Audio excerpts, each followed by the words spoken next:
Amigos, buenas noches. Como ya les he platicado en relatos anteriores, me mandan muchos eventos ocurridos con militares, con policías federales, con marinos, con personas. Pero bueno, en una ocasión, un sicario o una persona del AMPA o del crimen organizado me mandó un relato. Es acerca con un aterrador toro nahual en el estado de Oaxaca. Hoy o esta noche les quiero contar una aterradora experiencia del militar Carlos Hernández, que lleva por título El toro nahual de los narcos. Esto pasó en el 69 agrupamiento del Ejército de Infantería. Es un relato sumamente impresionante. Comenzamos, gracias. Señor Chemo San Juan, siendo militar mexicano del 69 Batallón de Infantería, experimenté un sinfín de cosas que si se las contara todas no terminaría. Estos eventos nos pasaron en la sierra, montaña, ríos y selvas, donde creí volverme loco con las cosas que no tenían sentido. Como por ejemplo, en una ocasión en la Sierra Negra de Puebla, miramos a unas extrañas cosas con tres dedos, unas que no tenían ojos, los cuales se camuflajeaban entre los árboles y hasta se perdían en los ríos y bosques. En otra ocasión, pasaron sobre nuestras cabezas unos extraños pájaros parecidos a un guajolote, solo que del tamaño de un cóndor, el cual llevaba entre sus garras a un borrego. Uno de esos dos animales se paró en lo más alto de un árbol. Y no olvidamos que en Matamoros, Tamaulipas, lo que creímos que era una manada de hambrientos lobos terminó siendo una familia de voraces y aterradores nahuales, unos impresionantes seres híbridos que destrozaban todo a su paso. Pero esto que les quiero contar nos pasó en el año de 1997. En ese tiempo estábamos comisionados como militares en la quema y destrucción de hierba conocida como cannabis. Para la mala suerte habíamos sido enviados hasta un pueblito al norte del país, en un ranchito del estado de Coahuila. Aquel lugar estaba muy alejado de la civilización, ubicado justo en las montañas. Al arribar, todos se extrañaron con nuestra presencia, pues al mirarnos el rostro, los campesinos nos decían que estábamos locos. Este rancho contaba aproximadamente con 500 personas. A decir verdad, era una comunidad marginada. A simple vista, se miraba la pobreza. En cuanto llegamos al pueblo, una mujer bastante mayor, muy amable, nos recibió. Yo le calculé que tendría como 70 años. Ella se llamaba Justina. Ella junto a su hijo Ramón. Ellos nos ofrecieron un lugar a donde quedarnos. Después nos dieron un poco de agua y algo para comer. Les juro por Dios que después de meses de operativo en la sierra, nunca habíamos comido tan rico, unos frijoles y unas tortillas hechas a mano. De hecho, nos supieron a gloria. En cuanto terminamos de comer, la mujer nos ofreció alojamiento. Allí nos mostraron un amplio terreno, justo detrás de su casa, el cual tenía un enorme cuarto. Este se encontraba desocupado y nos dijeron que allí podíamos pasar la noche. De inmediato el sargento a cargo aceptó. Sabía que la tropa se encontraba agotada y terminamos descansando. Al otro día todos temprano nos alistamos para continuar con nuestra encomienda. La orden era clara: tratar de intimidar a los narcos, encontrar sus sembradíos de hierba y evitar algún ataque contra la comunidad. Esto ante la ola de violencia que se vivía en el estado. Al amanecer, la anciana ya nos había preparado un poco de café y algunas tortillas para desayunar. No la despreciamos. En lo que comíamos, ella nos preguntaba que a qué habíamos venido a un lugar tan alejado de la civilización. El teniente a cargo le informó de la encomienda a doña Justina. Esta se encontraba un poco nerviosa, tartamudeaba y nos aconsejaba que cuando fuéramos a la sierra siempre lleváramos ajos, sal y mostaza, y por supuesto alfileres y agua bendita, y que tuviéramos mucho cuidado, pues se rumoraba que en esos lugares ocurrían bastantes cosas extrañas, que de hecho algunos hombres que se adentraban en esos lugares jamás regresaban con vida, porque las bestias se las comían o de plano los desaparecían. En ese momento la mitad de nosotros nos reímos ante esos consejos, pero la otra parte, que eran de la sierra y de pueblos, se encogieron de hombros, se persinaron, pues sabían que eso no era un rumor y que un viejo jamás jugaría con algo tan delicado, y que no estaba de más escuchar los consejos de la anciana, y por algo los decía, pero pues allí había algo más. De hecho, parecía que la señora ocultaba otra cosa. Imaginamos que ella no quería que encontráramos los campos de hierba, pero al fin de cuentas ya no se tocó ese tema. En cuanto terminamos el desayuno, tomamos nuestras armas, mochilas, armas, todo, y salimos de inmediato rumbo al cerro. En esa zona se decían mil cosas. Por ejemplo, había noticias de que un puma, uno de enormes dimensiones, estaba atemorizando al ganado.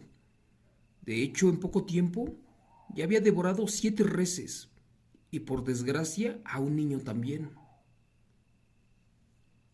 Por otra parte, contaban que los cárteles delictivos de Lampa estaban utilizando brujería para cruzar sus cargamentos, y esto asustaba a los campesinos, ya que efectivamente el diablo los cuidaba, o eso era lo que la gente cuenta en esos ranchos.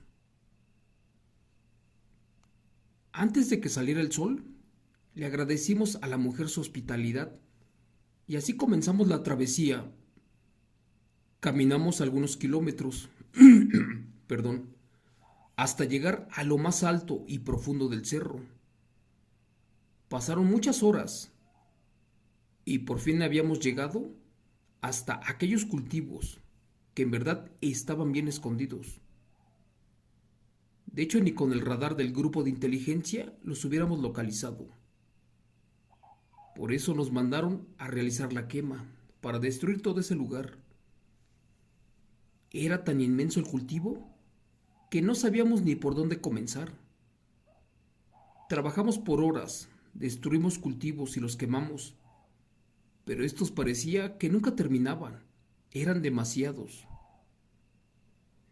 Ya después de muchas horas, por fin faltaba un poco para terminar. Ya estaba por caer la noche. Fue que el teniente nos recomendó que apresuráramos el paso, para que no nos sorprendiera la oscuridad. El tiempo se pasó demasiado rápido, y nos percatamos de que ya estaba bastante oscuro. Se nos ordenó que dejáramos de trabajar y que buscáramos un buen lugar para acampar, ya que tendríamos una noche sin luna. No tardamos mucho tiempo y finalmente encontramos un buen lugar. Preparamos las tiendas. Mientras unos dormían, otros hacíamos guardia. Un compañero del estado de Chiapas y a mí nos tocó hacer la segunda. En ese lugar hacía un frío infernal, uno que te calaba los huesos. Bebimos un poco de café caliente. Solo pasaron algunos minutos cuando de repente algo se movió entre la oscuridad, y los matorrales. Era algo impresionante. Le dije a mi compañero que yo había escuchado un ruido extraño, y este no me hizo caso, ya que se estaba quedando dormido de lo cansado que estaba. Al igual y pensé que era algún armadillo o venado. Volví a incorporarme a la guardia, pero a los pocos minutos, de nuevo algo se movía en ese mismo lugar. Pero en esta ocasión aquello se encontraba mugiendo y emitía un gemido muy extraño. Eso era muy raro. Así que me puse de pie y comencé a gritar que quién andaba por allí y que se identificara. Mi compañero se incorporó, pues me miraba nervioso. Ambos caminamos hacia los matorrales con nerviosismo. No sé, pero allí algo pasaba y no era bueno.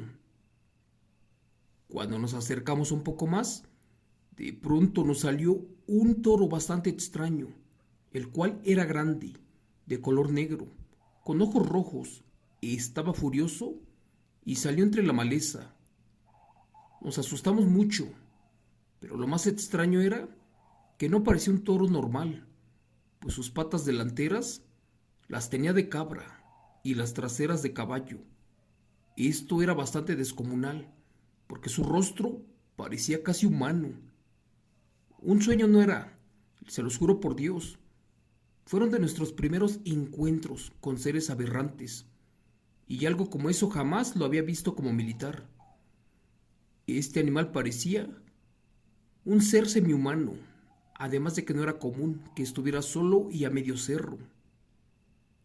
Cuando nos miró, trató de torearnos, así que le intentamos disparar, pero el fusil automático ligero el FAL se trabó en ese momento. Rápidamente nos echamos a correr, porque este ya venía tras de nosotros. En verdad era una bestia aterradora, una como la que nos contaban los compañeros de otros batallones. Comenzamos a gritar e inmediatamente todos se pusieron alerta, desenfundaron sus armas y casi nos disparan. Al ver a este ser, se dieron cuenta que era una bestia y ésta se perdió entre los árboles. Cuando fueron a buscarnos, nosotros del susto no podíamos ni hablar. Nuestro semblante era algo aterrador. El capitán estaba pálido. Era como si hubiera visto a un mismo demonio. En cuanto recuperamos el aliento, les platicamos lo que había pasado, pero pues nadie nos creía. No fue que hasta el militar de transmisiones dijo que ese era un nahual, un aterrador ser híbrido, uno bajado de las montañas, y que estaba allí como cuidando algo. El teniente y el sargento, muy preocupados, nos preguntaron que si habíamos ingerido o fumado alguna droga, pero no, de hecho no hacíamos eso. Sin más, nos mandaron a descansar, ya que era el cambio de guardia. Esta era la última, y ya faltaba poco para que amaneciera. Otros compañeros realizaron la siguiente guardia, y cuando por fin amaneció, alguien comenzó a gritar, y nos despertaron a todos. Cerca de lo que parecía que se encontraban los cuerpos de dos compañeros completamente mutilados, con las entrañas o los órganos de fuera. La escena era espantosa. Nadie podía creer lo que estaba pasando. Parte de estas cosas como militares no se reportan o se cuentan a la vida civil por lo delicado del tema. De hecho, se hacían parte de novedades y se notificaba al campo militar y ellos ponían que les explotó una granada o de plano que se dieron un tiro. Para ser precisos, quien los había asesinado con tanta hazaña no era humano, porque ellos ni siquiera sintieron la muerte, ya que estaban en ese lugar haciendo guardia, y les llegó la muerte más aterradora o horrible de la que se tenga conocimiento. Se ordenó radiar el perímetro y realizar un patrullaje para dar con el responsable o con los responsables, pero lamentablemente allí ya no había nadie. Les cuento que nos investigaron a cada uno de nosotros, ya que todos éramos sospechosos. Se dio la orden de levantar el campamento y salir de ese lugar lo antes posible. Se tenía que dar parte a las autoridades militares, quienes tomaron las investigaciones. Nadie dijo ni una sola palabra en todo el camino. Todos nos encontrábamos muy consternados e impresionados. Sin embargo, no estaba seguro de que el animal o bestia sobrenatural que se nos apareció fuera el responsable de esa masacre. Y si les contaba otra vez esto, no me creerían, porque no todos vieron cómo era. Cuando bajamos de la montaña, con los dos cuerpos cargando y llegamos al pueblo, allí nos encontramos a doña Justina. Era algo extraño, parecía que la mujer nos esperaba. Cuando nos miró de inmediato corrió a encontrarnos y nos preguntó que si habíamos terminado nuestro trabajo, pero esto lo hizo como de una manera sarcástica. El comandante la saludó y no contestó su pregunta. Asimismo seguimos nuestro camino, pero cuando volteé para mirar a la mujer, en su rostro se dibujaba una sonrisa aterradora, y les juro por Dios que eran los mismos ojos de aquel ser aberrante, de ese toro nahual que se nos apareció. No estoy seguro, pero al mirarla algo me decía que ella tenía que ver con aquella bestia, o sabía de qué diablos estaba pasando. Algo se me hacía familiar, no sé, pero esa mujer tenía algo que no era humano. De hecho, venía llena de lodo. Se hicieron los procedimientos correspondientes. El resto de los compañeros fueron trasladados a la capital del país, al Campo Marte, en Ciudad de México. Allá se decía que los compañeros faltantes fueron ultimados por los narcos. Otros pensaron que por los campesinos, pero no faltó quien abrió la boca y dijo que en la noche nos atacó un toro nahual, un demonio impresionante, que parecía un ser salvaje, una aberración. Para terminar les diré que durante mucho tiempo yo no podía ni dormir. Por mi mente pasaban muchas cosas y pensaba que poco a poco correría la misma suerte, aquella de mis compañeros, y esto me ponía mal. En eso se nos acercó un anciano y nos dijo algo que jamás imaginé. Mire, soldado, no busque explicaciones a lo que vieron sus ojos. Como sabrá, a esto no lo podrán parar nunca. En el pueblo pasan muchas cosas prohibidas, así como tráfico de armas y más. Por eso ni con sus armas, granadas y tanques podrán defenderse. Les diré algo y espero que me entiendan. Eso que se les apareció la noche es un maldito toro nahual, uno de la sierra, solo que no es completamente humano. Como verás, es un trabajo de brujería y de satanismo, en donde los narcos pagan enormes fortunas para despertar demonios como este nahual, el cual tiene la misión de cuidar las plantas, sembradíos y laboratorios, así como de ayudar con su brujería a que no los encuentren y que los cargamentos lleguen con bien y pasen seguros al lado americano. Es por eso que no se metan con lo que no conocen y mejor aléjense antes de que la bestia nahual de la sierra no tenga piedad de ustedes ni de nosotros. La verdad, finalmente, después de entregar los cuerpos, se nos dieron unos días para descansar. Yo deserté, abandoné el ejército, pues no estaba dispuesto a perder mi vida. Yo quería sobrevivir y con estas experiencias de esa magnitud, creo que después de 12 años de activo, logré hacerlo, abandonando el ejército. Fui un cobarde, pero creo que fue mejor antes de sufrir la misma suerte que mis compañeros, aquellos que aniquiló el toro nahual, la bestia de los narcos. Gracias. Sí, amigos, este relato fue compartido por el militar Carlos Cortés, un militar de infantería. Así como este, hay miles y miles de eventos ocurridos en las Fuerzas Armadas. Lamentablemente, no todos te los comparten. Si me lo permiten, yo lo seguiré haciendo noche a noche. Por favor, suscríbanse a mis redes sociales, a mis canales. Les pido una disculpa si no lo narré como debe de ser, si tiene faltas de ortografía. Trato de poner lo mejor de mí. Y lo mejor de estos relatos es que son reales. Gracias, un fuerte abrazo, que Dios me los bendiga y hasta mañana.